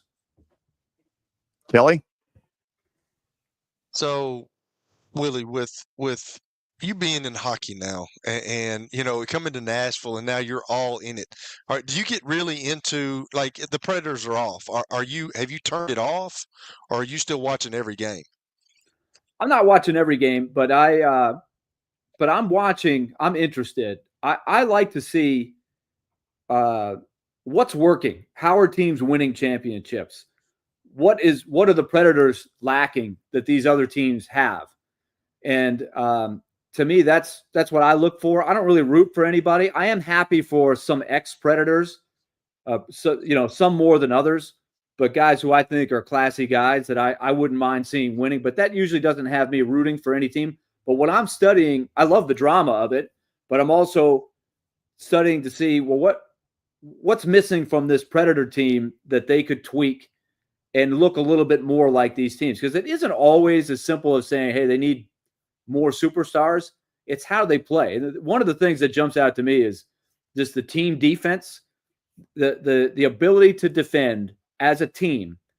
And this is aside from your goalie, is very important. And I think that is probably the biggest difference between the 4 teams that are left and the Predators, because at least this past year, it hasn't been a problem traditionally for the Predators, but it was this past year. Team defense, attention to detail, playing the system. I think there was a lot of breakdowns there. So when you're watching other teams and you're like, what can the Predators do to be like this? Is it encouraging to you? Are they a long ways off? Are they kind of there knocking on the door? Where do you rank them with the teams that are still in it? We have to see what they do this offseason to try to improve the personnel. I do think that what jumps out to me is teams, and this is really where the criticism of the Maple Leafs has come in, teams that can be disciplined enough to stay tight with their team defense. Nobody jumps out, because defense and offense are so mixed in hockey because of the transition. You may be playing defense, but if one person is cheating for offense, it could screw up the entire structure of your defense. So you really need 5 guys on the ice playing as one. It happens in basketball, but basketball, if one guy does it one play, maybe you give up a 3. Every goal in the Stanley Cup playoffs is an enormous thing. So a breakdown that costs your team a goal could mean the difference between winning a series and not winning a series. And I just think attention to detail, regardless of the way you play defense, attention to detail is critical. And I think that was lacking with the Predators this year. So definitely they need some help with personnel. They hope that young players will take another step forward. They've got some guys in the system that they're very high on, and they're going to have the 5th pick in the draft. But beyond that, it's the guys that are going to be back next year playing more together, especially on the defensive end. Okay, so I'm going to go out here. You played basketball as well, and I'm sure you're a basketball fan, but I've brought this up to George and Billy before, and it just seems like, and I'm sure there were games like this, but here's where I'm going with this. When you saw the Celtics and the Lakers back in the day, they fought tooth and nail, man, bloody, just battles. You saw the Detroit Pistons, Chicago Bulls. Like, if they lost, it was a tough game. But you get like the game the other night in the Game 7 with Denver and OKC, and it just turns into a lopsided deal. Why are we seeing so many of these games now is it guys just giving up? Like, what is the deal with all these lopsided games in playoffs? Because I just don't remember that growing up. Well, it's wild to me about the lopsided part of it. Because that game yesterday was over early. It's over. The Knicks. I would say that the thing that's changed the most to me, and this still wouldn't explain why the game gets out of hand so early. Because let's also remember that the Knicks were down by 20 for 2 straight games in Boston, came back. So you can come back from a big deficit when you get behind because of the 24-second shot clock, but also because the biggest thing that's changed to me is that with very few exceptions, every person on the court in an NBA game is capable of hitting a three if you leave him open. And that is very different than the era that you just cited, Kelly, the era we all grew up with and loved and will always cherish, the Lakers, Celtics, the Bulls of the 90s against the Bad Boys and all of those other teams. Back then, if you look at the stats, the three-point shot really wasn't used very much. It slowly went up, but now it's at a level that it's never been. So you got these teams that play at warp speed. They spread the court. Everybody can shoot. It creates huge gaps in the middle of the court. So that's why it's so hard to defend. I don't think at all it's guys not playing defense or not trying or anything like that. It's just that you can't cover all that space when there's a 7-footer out there standing in the corner that if you leave him open, if you help off of him and double a guy driving to the basket, you're giving up a wide open three. So I think that's made it such that a team like OKC or the Celtics, they can shoot you right out of it. Now you have a cold night, it looks ugly, but most nights when these guys make the threes, that's why you get these games in the 120s and the 130s sometimes. Willie, appreciate it always. Donald Trump has stepped in to try to save college sports, and obviously, I thought you said Donald Trump has stepped in and said the interview is over. We've got to end the interview right now. Enough, Willie. You're off. No, Nick Saban, Donald Trump. Hopefully, something happens soon in the college sports world to help fix this. Rich Rodriguez has shown interest in joining Saban as well. Maybe there's more coaches down the road. Maybe a Mac Brown. Maybe another Brown. We've come up with our own list. Rich Rod is not on my committee. No, he's not. But is there? Where does this go from here? And do you think Nick Saban being heavily involved will help this? My personal opinion is I hope it doesn't get to where the government tries to get in there. I actually just saw I think it was the Knoxville paper, but it was Adam Sparks that was talking about how the state government here in Tennessee is trying to come up with some methods to protect schools with NIL, within the state of Tennessee. If all of this clearinghouse stuff goes, it's such a mess. We've got to start somewhere. Just mentioning Nick Saban and Rich Rodriguez, though, George, reminds me of a story. I was in the Staples Center in LA with Eli Gold. Eli, for people that don't remember, Eli was for one season the radio voice of the Predators. And they split the simulcast. Of course, that was a goal of yours, George. You loved that day when they decided to split TV and radio, although Pete and Terry did such a great job. But it was time to have the radio loyalty, right, for the radio audience only. It was on the station we were on at the time. So they brought in Eli Gold.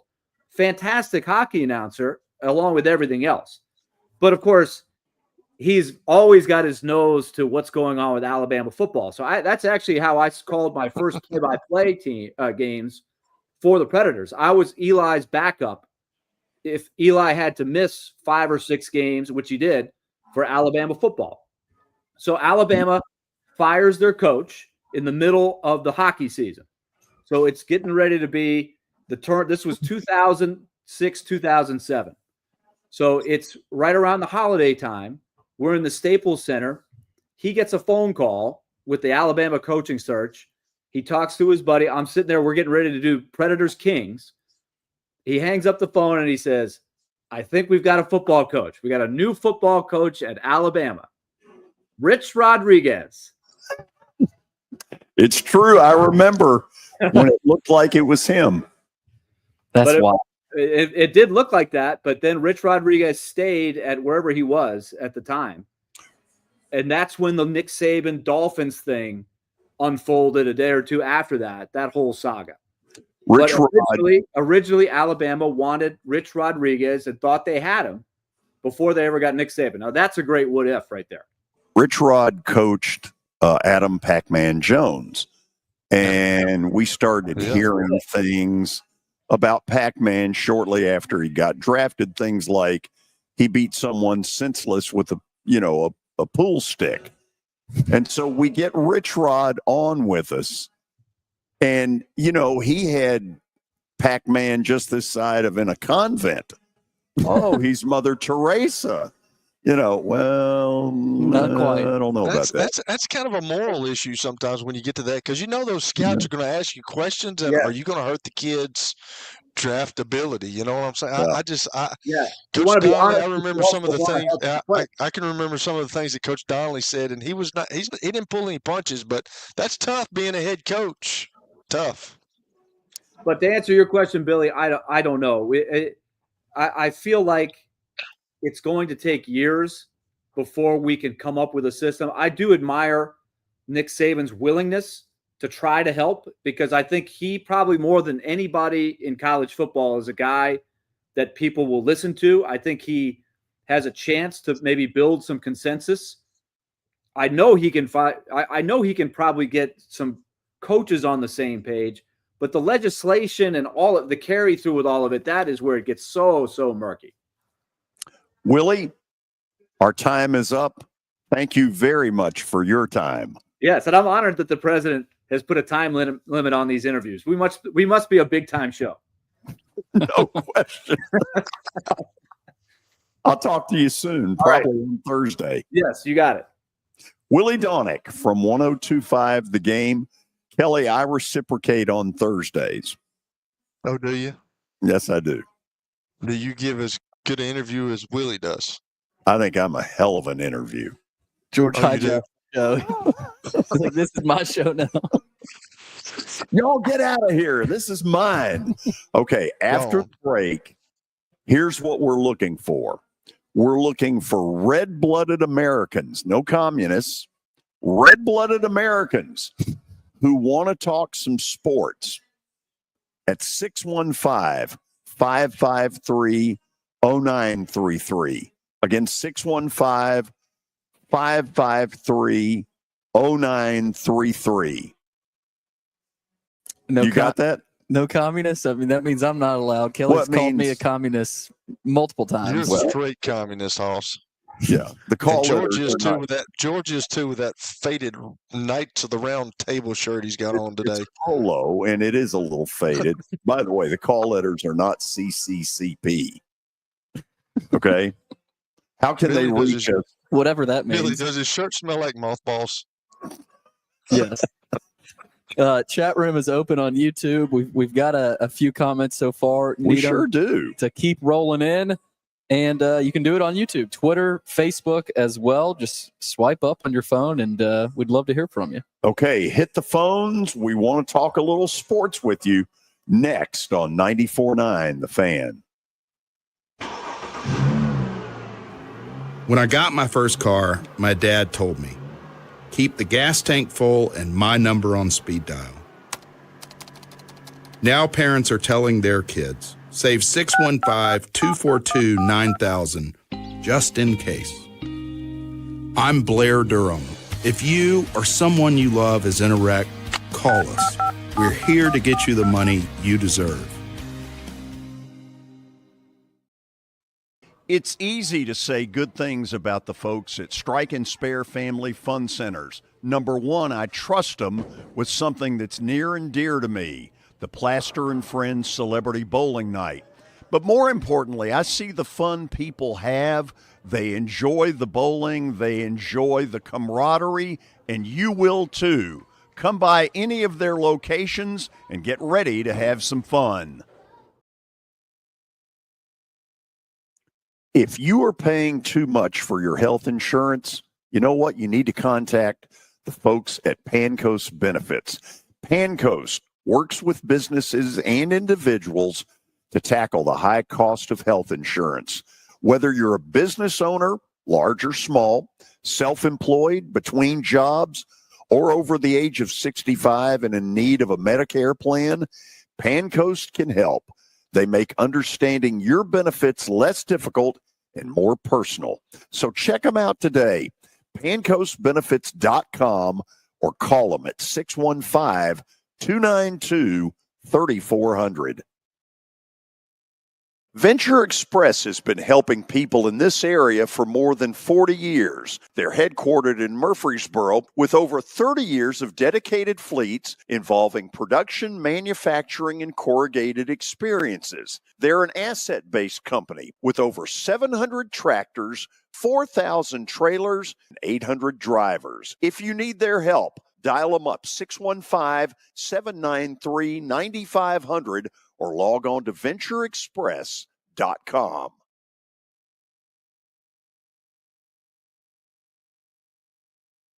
As the trusted premier custom home builder in Middle Tennessee, Donnelly Timmons has over 20 years of experience in the industry. Whether you're looking to build your dream home or renovate your current home, their team will ensure that every client and every remodel is unique, luxurious, and completed on time within budget. Founders Dustin Timmons and Joey Donnelly have over 25 years of construction experience in the Nashville area. Together, they have completed projects in Forest Hills, Oak Hill, Green Hills, Franklin, and Brentwood. Dustin and Joey believe that communication is the most important aspect of all construction projects.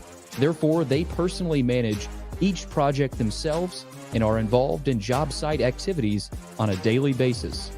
Their commitment to quality and integrity has earned them an outstanding reputation among their clients. Contact them to set an appointment for a free consultation or to view some of their completed projects. Give them a call at 615-456-7983 or log on to DonnellyTimmons.com. Standing reputation among their clients. Contact them to set an appointment for a free consultation or to view some of their completed projects. Give them a call at 615-456-7983 or log on to DonnellyTimmons.com. Looking for your favorite sports? How about sports? You follow sports? We probably have it. Just log on to the Information Superhighway. They don't call it that anymore? To start, press any key. Where's the any key? Head to theGameNashville.com. The password, we're in. You'll find what time your game starts and what station it's on. Oh, they have the internet on computers now. That's what's up. Your sports live here. What an age we live in.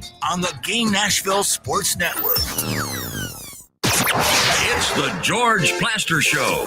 Your sports live here on 94.9 The Fan.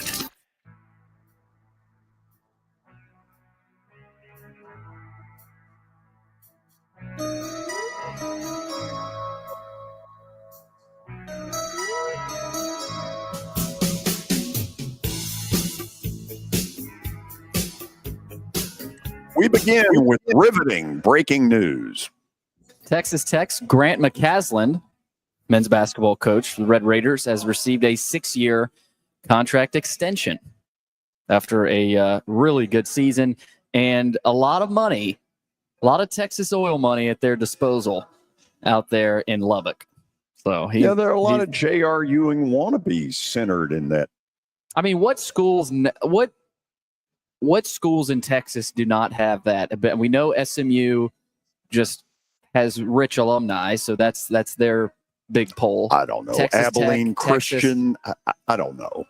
Like, are there schools that don't? I mean, obviously the smaller that schools don't have J.R. Ewing wannabes. Yeah, they've all got oil wells, Billy. TCU's got it too. I've been to TCU, both their football stadium and basketball stadium. They got plenty of money. It's crazy. Yeah. Baylor. They print it down there. Apparently, there's a big printing press. Clay in Nashville is the first call. Clay, welcome into 94.9 The Fan. Hey, guys. Good to talk to y'all again. I got a question, George. Y'all did where all three of you were sitting, like on a set, and you had Mark Byington. Do you remember doing that? Yeah, that was before the season last year. We were at what's that place in Murfreesboro, Kelly? That Miller's Grocery? Were yeah, we at we were Miller's Grocery? Yeah, Miller's Grocery. Oh, were We we? had him Okay. on that day. Yeah. Okay. I'd forgotten that. I happened to see it, and that's why I brought it up, because Kelly was present. So obviously he knew where that was, but he doesn't know where the Ford Ice Center is. I mean, what's up with that? Clay, when I see you, man, I want you to make yourself known to me. Are you threatening violence? I'm not threatening anything. I just want to know. I just want to meet Clay. Okay. Hoss. Fair enough. With the SEC baseball tournament coming up, I wanted to talk a little baseball. When you think about the run that Vanderbilt's been on and where they finished in the league, tied for third, I guess they're seeded fourth in the SEC tournament, so they get a double bye, and they're probably a shoe-in for a top 8 national seed. So that means they're going to be playing at the Hawk, throughout the postseason to Omaha if they're lucky enough to advance to the first regional. So I don't know when the voting for SEC, baseball coach of the year is, but I think Tim Corbin's got to be in the conversation. I was wondering what y'all thought about that. I agree, and I don't know why. Vandy is still an under-the-radar team, and I'm trying to figure out why. I mean, they're top 3 in the RPI. They're a number 3 national seed, and nobody nationally is really talking about them. And Tim Corbin didn't get much love for Coach of the Year. I'm with you and Willie, George. I think he's your Coach of the Year. If you really look at, and a lot of times they just go with who won the league, and boom, we're done. I don't know who votes on that. Is that I don't know. Okay. Schlossnagel got it. And he deserves it. I'm not saying he didn't do a good job. Yeah, but I don't think he got the A&M vote. No. I doubt that happened. But Clay, I happen to think this is as good a job as Corbin's ever done there. Yeah, that's what I was going to say. Clay, do you think this is his best coaching job that he's ever done? Well, the next thing I was going to say was, earlier in the year, and, they've been hitting the ball better lately, but earlier in the year, all the stats you want to talk about at the plate, they were last in home runs, way down, and, and everything. And so that, here's a team that, was not hitting the baseball well, but look at where they are now. So to me, that's got to be something about the coach. So that's kind of why I say I think he's the SEC Coach of the Year. And they brought in a new hitting coach from Dayton this year in a move that they had to make. We talked about that last year. All the respect that Mike Baxter has, that there was a move that had to be made, and Corbin made it. And I think there's something to be said for that. And Kelly asked him about that. George, you're a Vanderbilt graduate, so you care a lot about Vanderbilt sports just like I do. In my opinion, Tim Corbin might be the best thing that ever happened to Vanderbilt University. Wouldn't you say that? I would think if you ranked all the coaches that have ever been there and their level of success, I'd put him number 1. By the way, under the category of I went there and graduated from there, barely. Kelly, barely. What was your GPA? You made it through. What was my GPA? Well, remember, it was on a 3 system. I actually made the dean's list the last semester I was there. What? Yes. How'd You're that talking happen? about a highly intelligent individual. Was that college courses, or were you still taking? Was it an extension of your high school days? Oh, this is the God honest truth. I did, and I remember my dad came up to me. You've learned how to study. No, I picked some easy courses. That's right. We're just taking aquatics. Yeah, no, that didn't happen there. That may be an Ave Maria deal, but that is certainly not Vanderbilt. Don't bring them into this. Yeah. Clay, anything else? That's it. Have a great day, guys. Great show. Thank you. Okay, check out. You got a bunch of stuff. What's the best thing you've got? Well, let's see.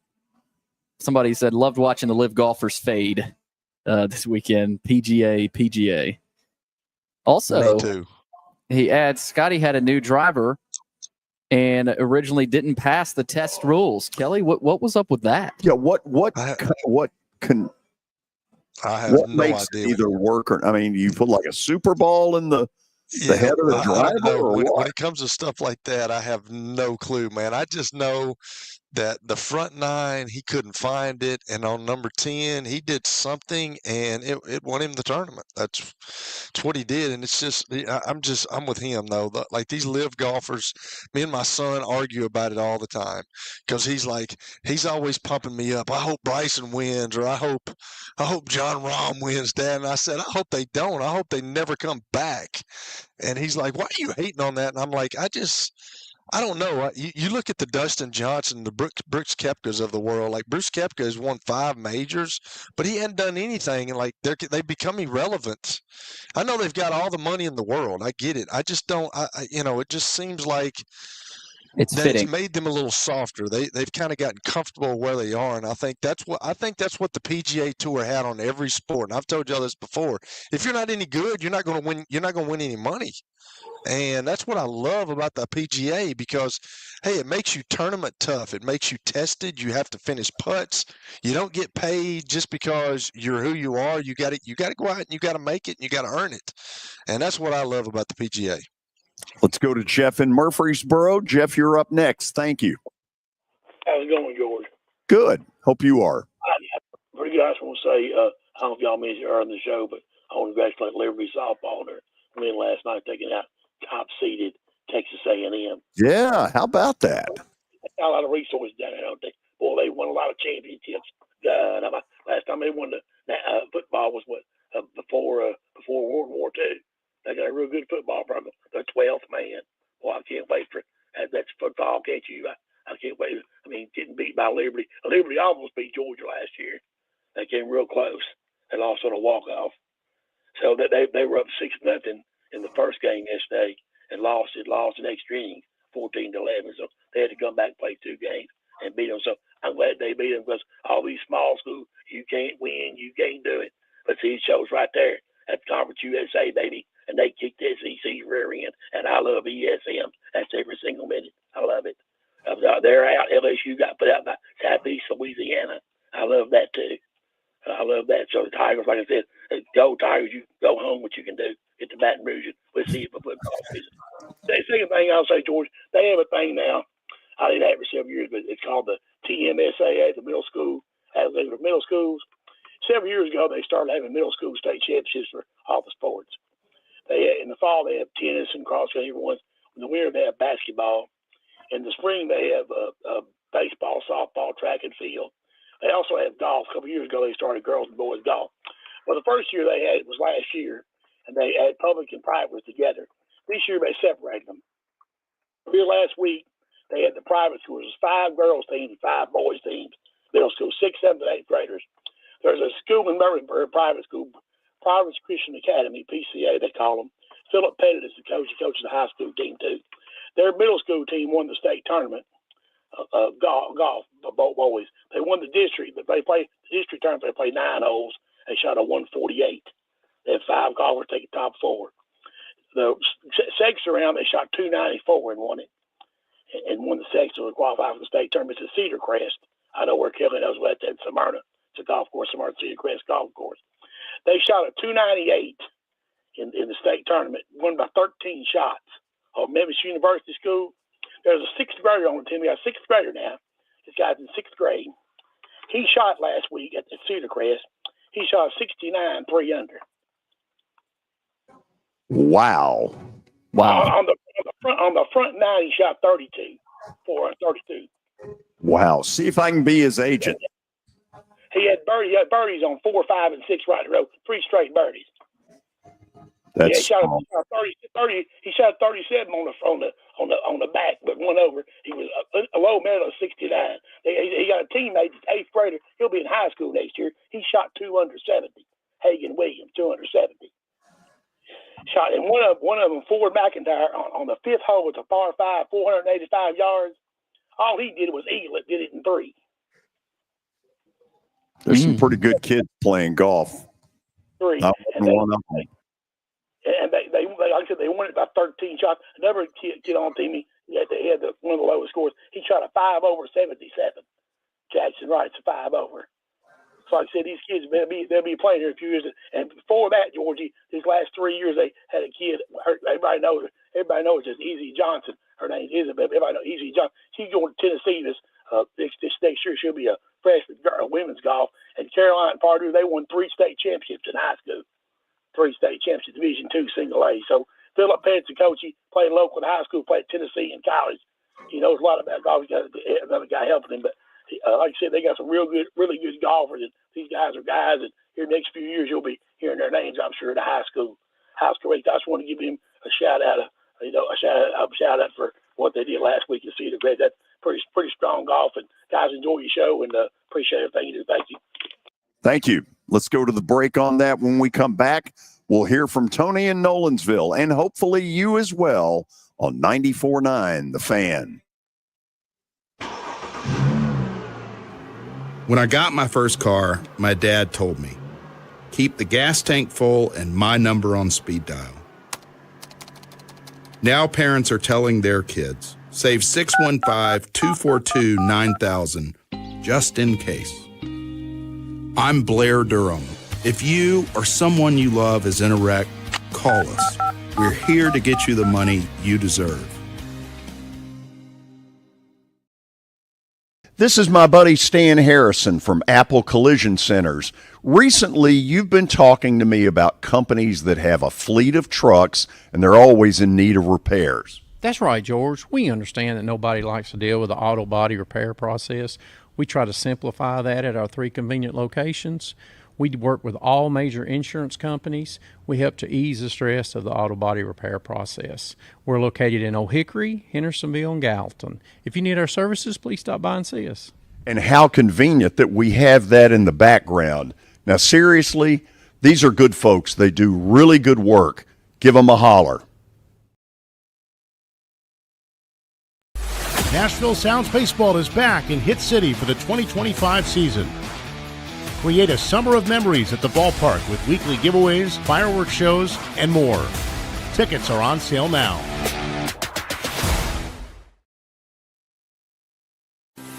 At Wilson Bank and Trust, we believe you shouldn't have to choose between personal service and digital solutions.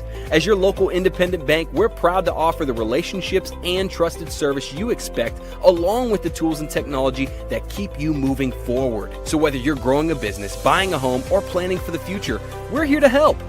Because this isn't just where we work, it's where we live too. Wilson Bank and Trust, here to get you there. Member FDIC. Experience it with the Nashville Sounds. Grab your tickets now at NashvilleSounds.com. At Wilson Bank and Trust, we believe you shouldn't have to choose between personal service and digital solutions.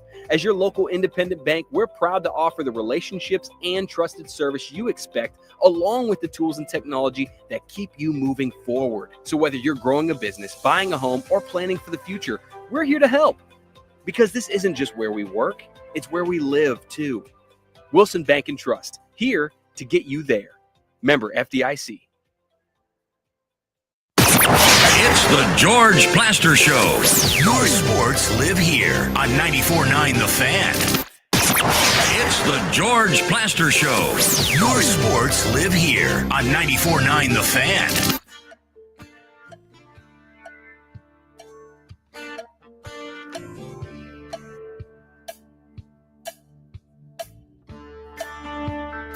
Final show before we get to the dreaded Plaster Bets of the Day. No NBA tonight, no NHL tonight. Major League Baseball. That's where we're going. Tony in Nolensville, you're up next. Welcome. Billy and Kelly, good seeing the boys back together, band back together. George, that was a good show Friday. We learned a lot on baseball cards, didn't we? Man, we did, didn't we? That was a good show, yeah. George, I've got 2 big containers here at the house still of a lot of my old cards all the way back to the 60s and late 50s. I might be sitting on something I don't even have a clue of what, I might be sitting on a good home alone or something. I don't know.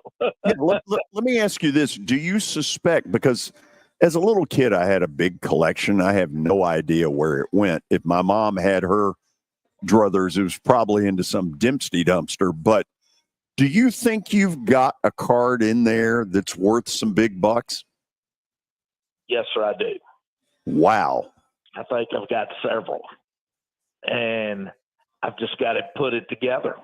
I've just got to get them out and look at them. I've got some. I think I'm not sure if I got a Mantle rookie or not, but I've got a real early Mickey Mantle card I do know of, and I've got one of the early Hank Aaron cards. So no watch them, George. And I've just got to really get serious about it and have somebody to really look at them. So after you hit this big windfall, buy some advertising on the show. We'll have you do like a personal endorsement of the show that you pay for. Well, I like that idea, and and I guess we'll keep Billy and Kelly right there with us and let them promote it, and who knows, might ride off in the sunset one day with it. You never know. You never know. Corbs was talking about when they put some stuff together, when they thought the team was gelling, coming together. And last night on Rally Cap, they talked to Vastine, and he said they had a team meeting back during the Oklahoma series on who they wanted to be, where they wanted to go, what they wanted to achieve as a team. Kelly, I know you've been in on a lot of those meetings before. But he said it was during the Oklahoma series. And and I think, George, that was during the time there was a lot of stuff about, courts being said at that time. There was a lot of talk about R.J. Austin. I was one complaining about him going into a deep slump and needed to maybe just step away from the game. Maybe, and Corbs did, if you remember, put him down a couple of games. Now, some people said it was an injury. Some people said it wasn't. And just let him slow down, because y'all know when guys get depression, you're going to just do a little bit more out of the rim of things than you normally would. And just let the game come to you as opposed to trying to chase the game. There's a big difference. And if people that had never played the games and been out there or been around the game, they really don't understand that part of the game. Big difference. But I think the team started coming together as out there at Oklahoma, and then they come back. And George, when they won that swept Georgia, who come in here that weekend, ranked number 5, and had already hit 100 and some home runs, and man, you swept them. I thought that was a true turning point right there at the season. So I think everybody's looked at that, and I think it's about the same. And talking about Vanderbilt Stadium, a lot of people say they were out there and they know about Vanderbilt baseball. Now, George, you were there when it was the way it was. I was too. Kelly, a lot of people don't realize this. Billy, you wasn't even born probably. Left field used to have a slope that it went up like old Sufferdale. Remember that, George? Oh, yeah, like Crosley Field in Cincinnati. Absolutely. And you only had the 3 sets of bleachers that you were mentioning. And Vanderbilt, people don't realize it, the Vanderbilt's home dugout used to be on first base side. I used to sit along with Andy Lance and 1 or 2 other buddies, and Coach Mewburn would talk to us from the dugout, standing right there on the left corner.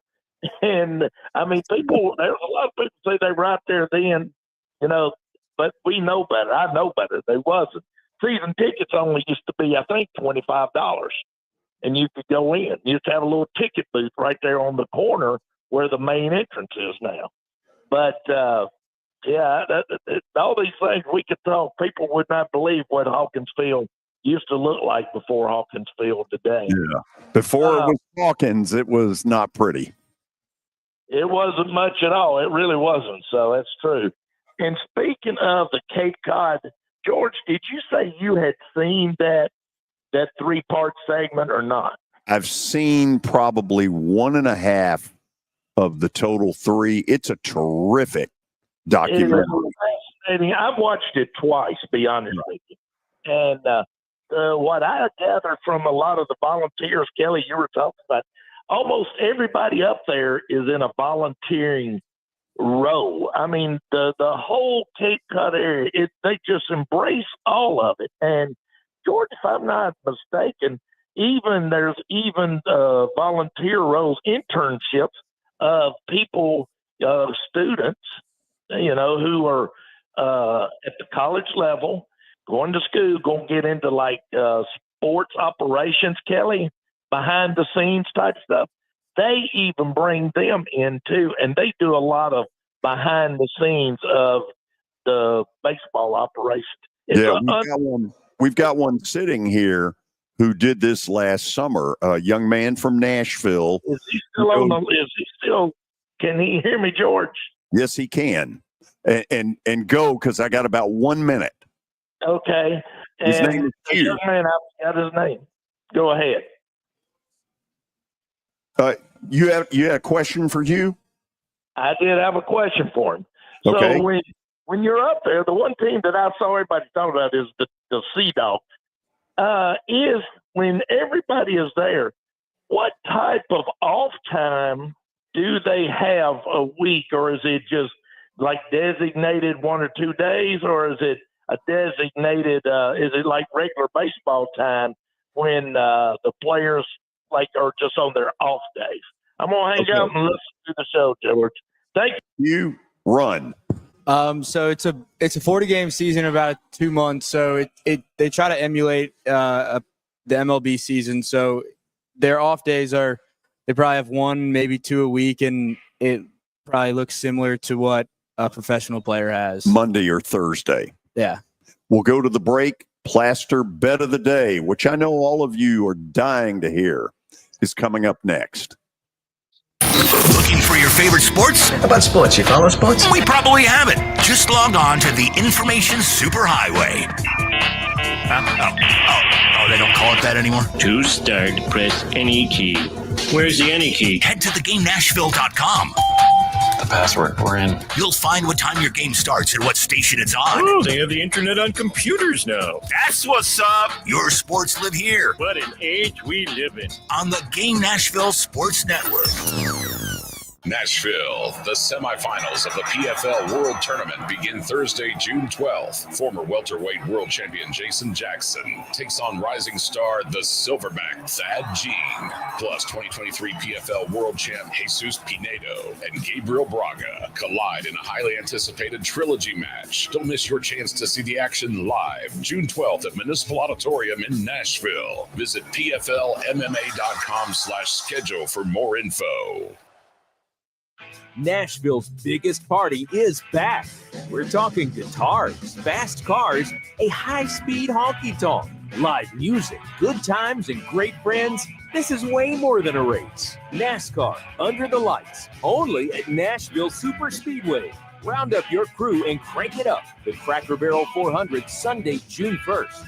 Get your tickets at NashvilleSuperspeedway.com. It's the George Plaster Show. Your sports live here on 94.9 The Fan. No NHL, no NBA, nothing. Not necessarily nothing. We've got some baseball, but a bear night for Bet of the Day brought to you by Bart Durham Injury Law. We take a look at what happened over the weekend. It was a 1-1 weekend, I think what it was. Florida. That was a loss, but the Knicks minus 2.5, that hit, of course, to win that series. So right now we're getting closer to 500, but we need a little bit of a surge. So here goes.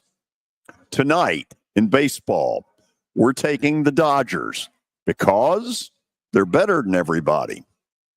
They're at home. They're a slight favorite over the Arizona Diamondbacks. And then another game out west. San Fran at home with low odds against the Kansas City Royals. Tomorrow on the show, Tony Basilio will join us from Knoxville.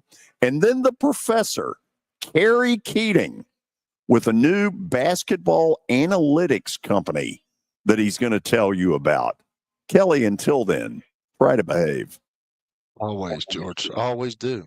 Yeah, I know you do. Billy, what do you have to say for yourself? Good show. Wake up, Kelly. Billy's lost. Let's just talk about Billy being lost. Go play in traffic. We'll see all of you tomorrow here on 94.9 The Fan.